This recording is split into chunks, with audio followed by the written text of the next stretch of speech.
I know that will be a focus of this administration and this agency. Another priority that's been spelled out very clearly by our administrator is his emphasis on cooperative federalism.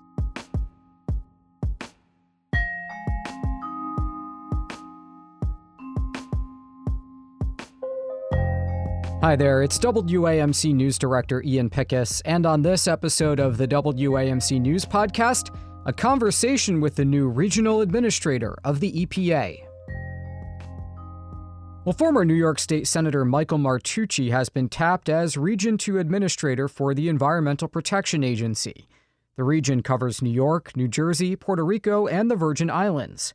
The Republican comes in at a time when President Trump has promised cutbacks across federal agencies and outlined specific goals for the EPA, including promoting the economy and energy production.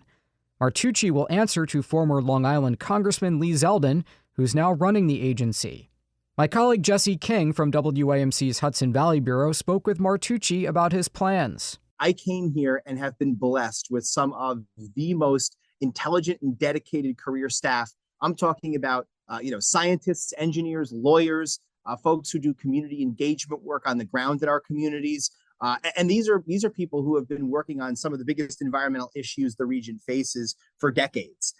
So my first piece really has been coming up to speed on a lot of those issues and what they are. But I would tell you that my primary focus, which is a focus that has been laid out by our agency's administrator, also a fellow New Yorker, Lee Zeldin, are focused around the core of our mission, which is ensuring that every American has access to clean air, clean water, and clean land. What would you say is your position on climate change and humanity's role in it? Well, so I'll point to two things. I think I just mentioned about Administrator Zeldin, and I don't know if you had the opportunity to check out his congressional hearing, but our administrator spoke to this very issue in his hearing, and the effects that human behavior has had on climate and our planet.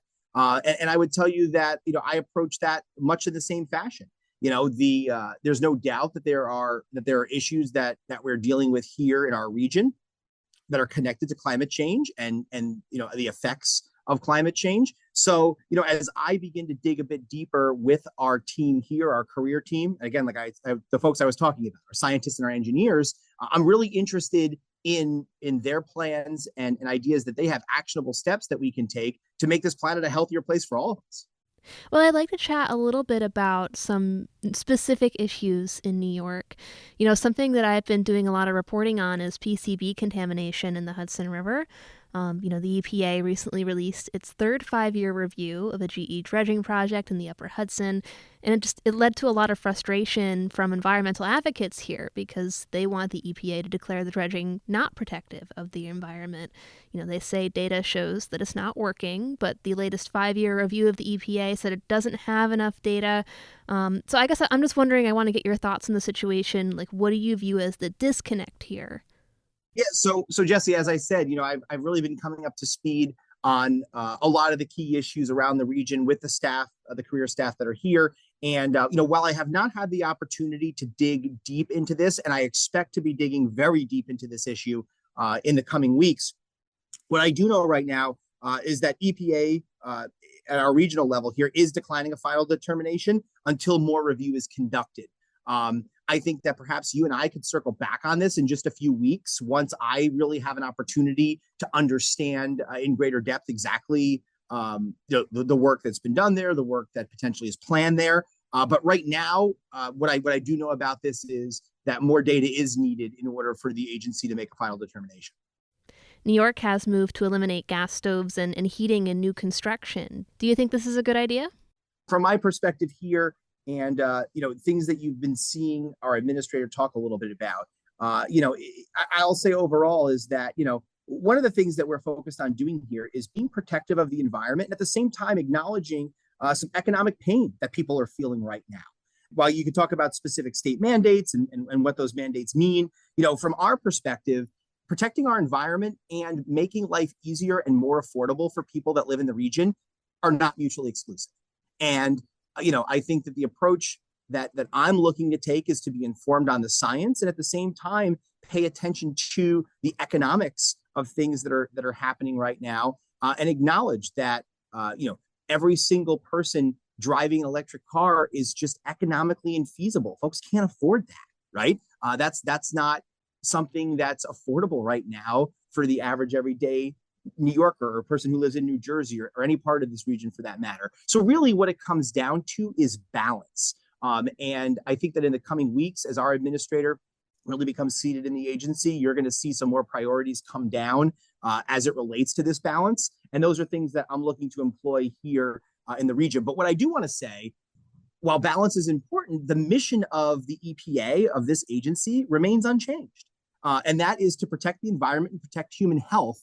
And I'm looking forward to doing my part to make sure that that mission is fulfilled, again, in a way that just simply doesn't bankrupt people.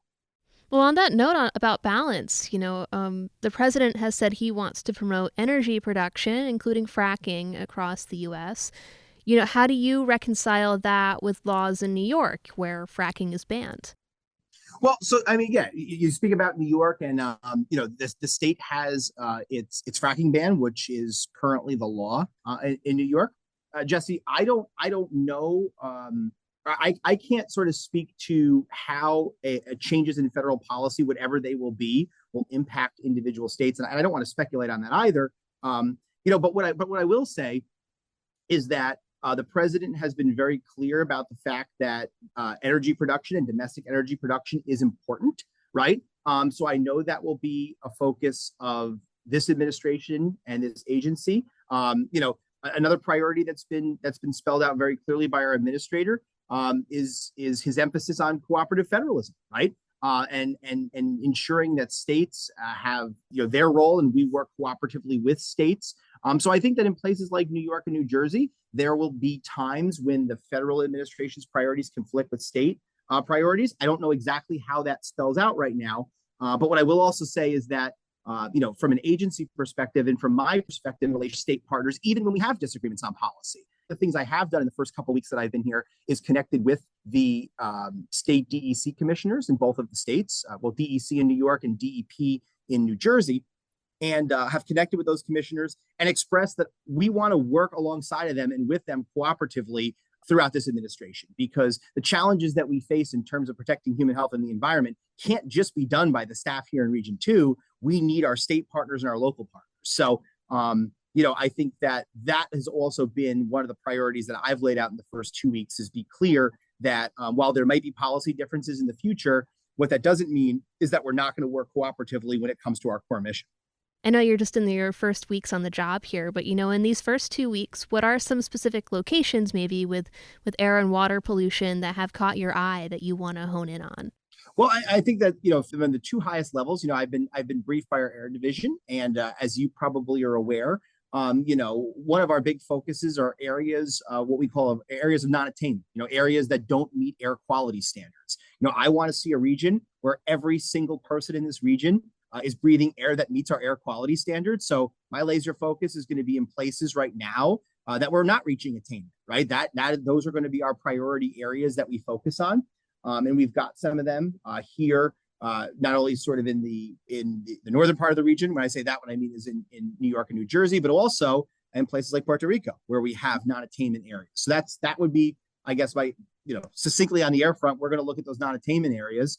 And certainly on the waterfront, as you speak about those, it tees right into some of the Superfund sites that you talked about, right? So we have several large Superfund sites in the region that are directly connected to water quality.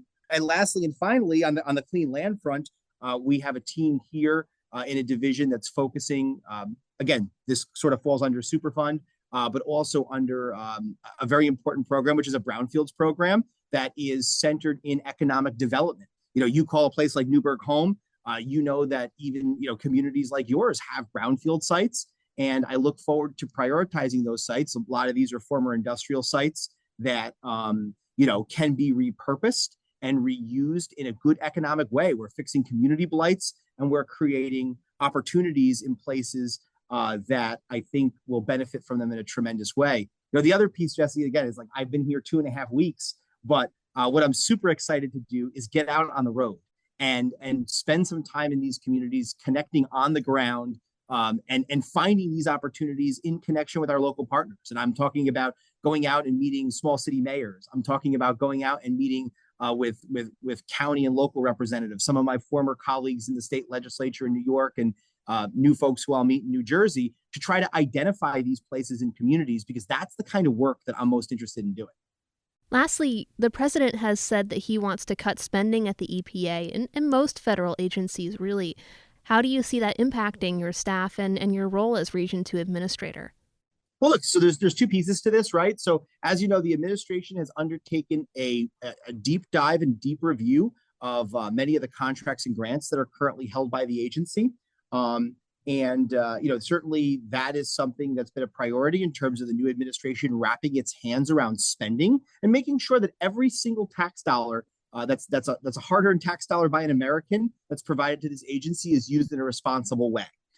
So there's that undertaking that's taking place right now. The other piece, which I'm sure that you are well aware of because it's widely reported in the news, is that the president has issued a number of directives concerning the federal workforce. Among them are things like returning to the office policies for federal workers, restoring accountability for employees who have decision-making authority, and also potential proposed cuts. Now, at my level, I don't know exactly what that means, but what I would say is, my focus is going to be to ensure that we stay completely focused to and committed to our core mission, and those founding the statutory requirements of this agency, and sort of the founding principles here, which again is making sure that every American has clean air, clean land, and clean water. And I look forward to doing that. I'm excited to be part of a team that gets to do that now. Okay, that does it for this episode of the WAMC News Podcast. Thanks so much for listening, and thanks to Jesse King for that interview. Until next time, I'm Ian Pickus.